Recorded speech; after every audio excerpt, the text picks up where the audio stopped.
Dostlar, dünən gecə saatlarında düz 2 saat soyuqda, köməksiz yolda qalmışam.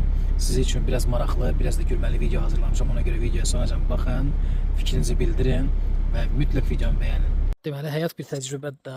Yanacağım qutarıb qalmışam yolda. Əlimdə butulka. Bu da mənim maşınım. 48 seriyyə ilə. Bir də ki, mən Simam təbii ki. Çox adam da məni tanıyır. Uje bir tanış maşın keçdi yəni bölümdən. Mən görməməzliyə vurub belə deyək.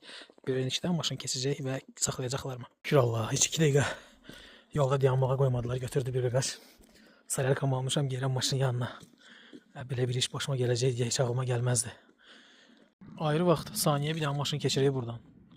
Gürcüstana gedən magistral yoldur. Şəki, Zaqatala, Balakənə qədər. İndi bir dənə maşın yoxdur. Nə o yandan, nə bu yandan. Deməli, maşınlar gəlmirsə nə etmək lazımdır? Maşın yoxdur qətiyyən, idman eləmək.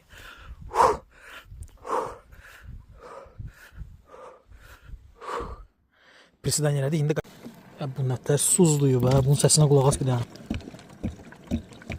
Dəhşət yanırmış bu.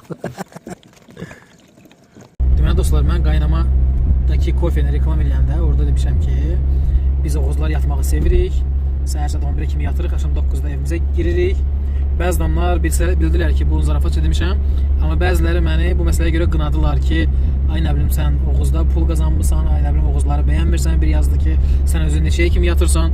Mən də yazdım ki, məsələn bugün mən 11:04-də oyanmışam. Çünki mən də Oğuzluyam, mən də yatıram yəni. Və indi bu yanacağım qutaranda da zəng elədim bir neçə nəfər taksiyə. Hamısı belə yuxudaydılar, mürcə olmuşdu.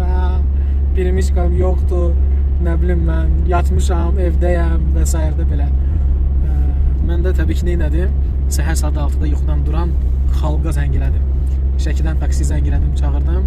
O da sağ olsun gəldi, maşınımızı xodlamağa kömək elədi.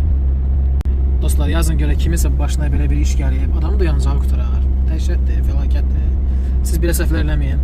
Mütləq yanacağınıza fikir verin, baxın. Mütləq bakınızda yanacaq olsun.